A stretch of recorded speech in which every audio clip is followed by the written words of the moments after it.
Hi, this is Fred Barstein with 401k TV, and I am in Las Vegas at NIPA, National Institute of Pension Administrators Conference, and I'm here with esteemed attorney Ilene Ferenczy. Yes.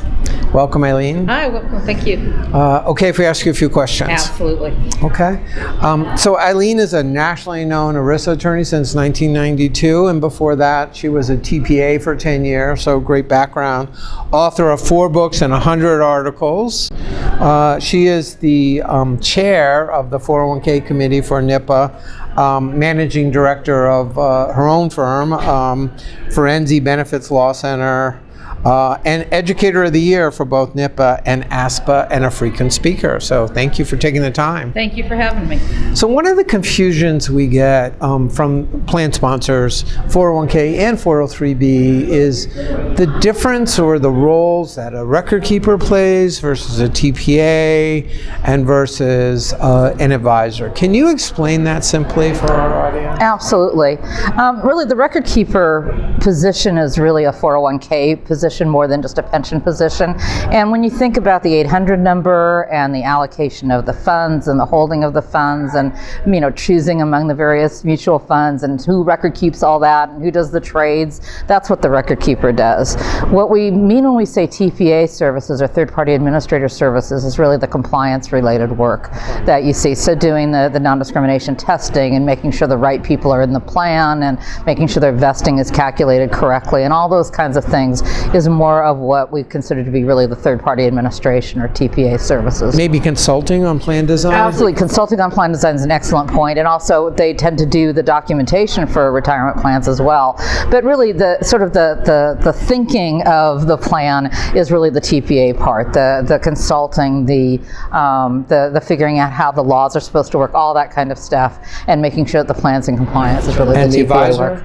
The advisor is really the person who gives advice to, or who sometimes acts as, the investment fiduciary. And so they're the ones who are really helping make sure that the funds that are chosen for the participants to choose among are correct, and to make sure that changes in those funds happen when it's appropriate to do so. The advisor will also get very much involved quite often with plan design or plan redesign as things come up, and they tend to very commonly be sort of the first call that the client will make many times, because that's the one who is often meeting with the client, meeting with the participants. So overseeing the vendors, and also working with participants too? Sometimes, you know, what the advisors do really varies from case to case. You know, sometimes they're very involved in enrolling participants and doing the enrollment meetings and helping the participants choose investments. And sometimes really they're just there to give advice to the plan sponsors about the investments. But what you really normally see is, if you think of ERISA sort of being a 2-part process, one is the buck stops here, meaning this is where all the administrative decisions get made and everything, and the other one being the buck gets made here and where the investments and everything take place. That's sort of the division between the compliance work versus the financial advisory work. So one of the questions is, do all record keepers work with TPAs? You know, they don't.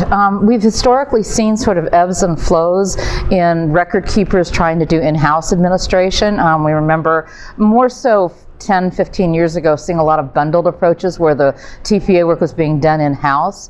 Increasingly, we see more and more of the record-keeping houses working with outside TPAs. And I think the reason for that is that the work that the TPA does is very complex, and it's very intellectual in nature, and it really cuts into really the profit-making, I think, of the holding of the assets, which is really what the main motivation of record-keeping organizations normally is. On the other hand, there are TPAs who've gotten involved in having a daily record-keeping shop as well as their TPA work, so that they act as intermediaries to some extent between the clients and the plan and the financial institutions, and they have the 800 number and they keep track and they do the trades and things like that. So we're seeing a little bit of blending on both sides, but sort of the pure duties of the TPA or the compliance work and the pure duties of the record keeper is more the allocation of the monies and the investment of the monies in the various funds. So is there a typical size where a plan sponsor normally works with a TPA or versus bundled? And is there certain situations where it might make more sense for that plan sponsor to work with a TPA versus the bundle model? Because it's being done. Yeah, no, it's just absolutely whether being it's done. being done in-house or outside. There's two answers to your question. One is the actual answer, which is yes, you see all kinds of things happening. I think you tend to see smaller plans more commonly working solely with the record keeper in some sort of bundled approach. But the reason why I say there's two answers is I think that's absolutely the wrong approach for people to make. The fact is that, again, plans are very complex. The areas of mistake can happen in small plans and in large plans. A very large part of our practice as lawyers is cleaning up plans that are in trouble. We play with all the broken plans, as my partner says, and we see broken plans that are one-person plans, and we see broken plans that are very large plans. So there really is no difference between them. So I'm very much in favor of all plans using a TPA. They're better able to be involved in the compliance, and that is what they do, whereas the compliance work is really a loss leader to some extent for the record-keeping organizations. It's what the TPAs do. So I think that people who work in absence of a TPA really put themselves at risk, and I'd like to see everybody have a TPA, and I'd like to see everybody use the record keepers to do what they do best, which is the record-keeping side of things. And the record keepers might have trouble customizing the design for a smaller plan. Absolutely. You see a lot of fitting square pegs into square holes kinds of things going on, that if you want to have a lot of flexibility, that you're not able to do that in some of the record keeping processes. And also we see a certain amount of standardization go on, just because, again, you can't train people to have the flexibility in a record keeping shop that you do train them to have in a TPA firm. So yeah, you see a lot more flexibility and I think a lot more direct client service in a TPA And a local house. person. Quite often a local person, exactly. I'm, as you can tell, I'm very partial to TPAs because I think that they fulfill a need that really just can't be done in a record-keeping shop.